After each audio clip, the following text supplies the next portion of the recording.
Olá pessoal, tudo bem? Hoje nós vamos estudar sobre o patrimônio genético e os organismos geneticamente modificados. Vamos analisar como que a lei de biossegurança, a lei 11.105 de 2005, regula a manipulação da própria vida e a manipulação genética dos seres vivos. Então, vamos dar início. Como nós vimos na primeira aula, nas nossas primeiras aulas, né, o artigo 225 ele impõe ao poder público o dever de preservar a biodiversidade e o patrimônio genético do país, bem como fiscalizar as entidades dedicadas à pesquisa e à manipulação genética. Mas fica a dúvida, afinal, o que é patrimônio genético? Podemos entender o patrimônio genético como o conjunto de todos os seres vivos, o que seria a nossa biodiversidade.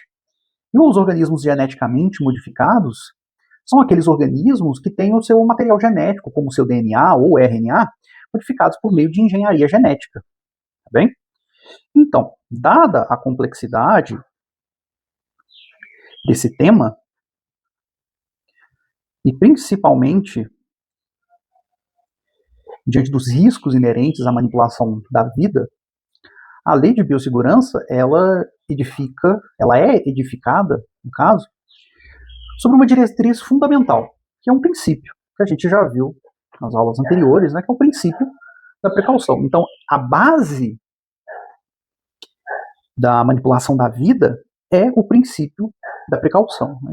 E, como já vimos, esse princípio ele é invocado justamente em cenários de incerteza jurídica, ou seja, aqueles cenários onde a mera possibilidade de dano grave ou irreversível exige que medidas protetivas sejam tomadas. Se vocês ouvirem um latido, é porque tem um cachorro de um vizinho latindo bem incessantemente por aqui. Tá? Então, voltando. O escopo da lei 11.105, ela vai além. O objetivo dela é cobrir todo o ciclo de vida do organismo geneticamente modificado.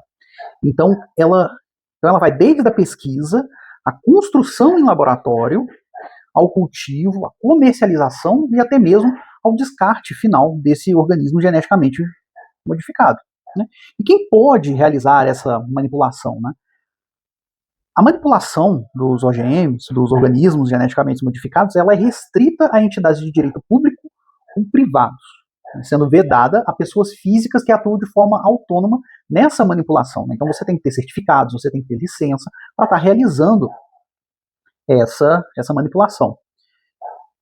Justamente para garantir a segurança. E a lei criou o certificado de qualidade em biossegurança, que é o que a gente chama de CQB.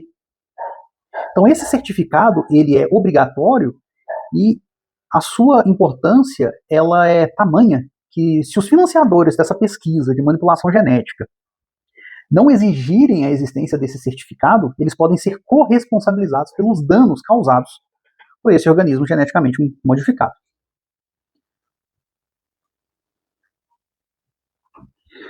Então, para gerenciar esse controle complexo, a lei instituiu uma estrutura tripartida, o que também podemos chamar de tripé da biossegurança.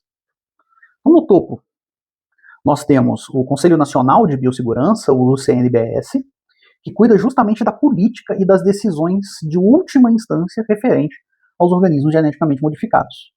Na sequência, nós temos um órgão técnico e multidisciplinar, que é a Comissão Técnica Nacional de Biossegurança, também conhecida como CTN-Bio, que faz justamente a análise desse risco.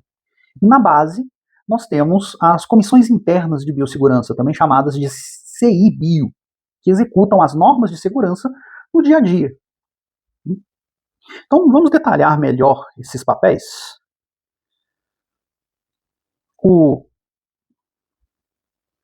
De um lado, o Conselho Nacional, que é um órgão de cúpula, ele, como dito, ele atua em última instância administrativa. Então é ele que decide o uso comercial de um organismo geneticamente modificado, especialmente em casos de divergência técnica ou até mesmo de recurso. Já as comissões técnicas, elas funcionam como a cabeça do sistema. Ele é um órgão colegiado, multidisciplinar, e é ele que emite decisões técnicas, principalmente a decisão técnica final, sobre a biossegurança. de um organismo. Ou seja, é ele que diz se é seguro ou não. E é também essa comissão técnica que emite o certificado de qualidade em biossegurança, né, o CQB. E por fim, nós temos o CI-Bio. Tá? Então, são essas comissões internas que funcionam como uma verdadeira linha de frente. Então, eles existem dentro de cada laboratório ou empresa que pesquisa um organismo geneticamente modificado. São essas comissões internas que garantem que as normas de segurança sejam seguidas no local ali onde ela está sendo pesquisada, onde esse organismo está sendo desenvolvido. Mas o ponto crucial aqui é que, diante da necessidade de aprovação pelas comissões técnicas, né, a aprovação da biossegurança, ele não se confunde com licenciamento ambiental. Então, se vier de ocorrer que a comissão técnica ela identifica que aquele organismo geneticamente modificado é potencialmente causador de uma significativa degradação, o órgão ambiental competente, como por exemplo o IBAMA, ele deverá exigir também um licenciamento completo. Isso inclui o EIA, o RIMA, né, conforme a resolução 305 do CONAMA. E de quem que é a competência para legislar sobre esse assunto?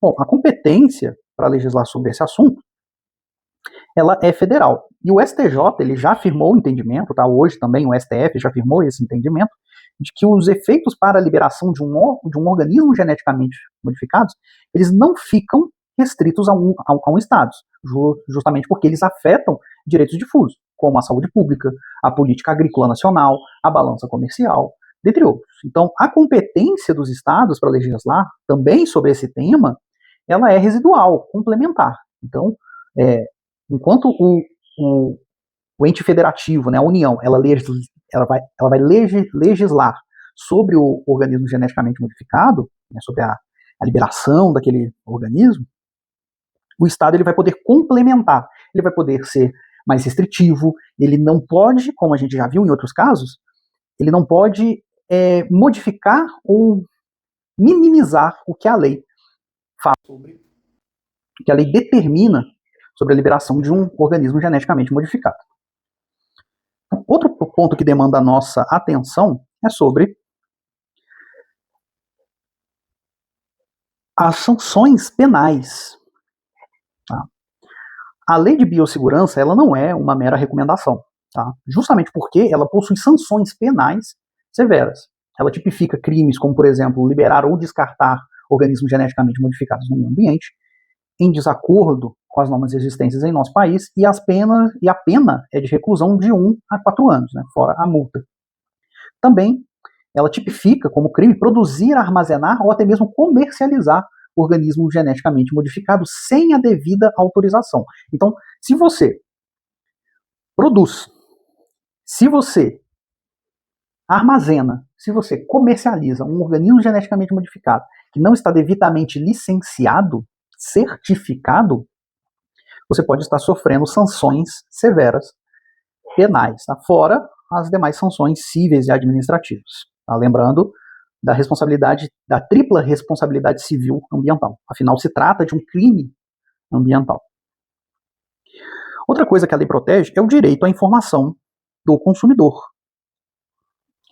Então, o fundamento aqui é justamente no decreto 4.680 de 2003, onde se um produto destinado ao consumo humano ou até mesmo animal contém mais de 1% de organismo geneticamente modificado em sua composição, o consumidor ele deve ser informado. E como que ele é informado da existência desse 1%? Né? A informação é a presença de rótulos, né, com aquele símbolo T. Né?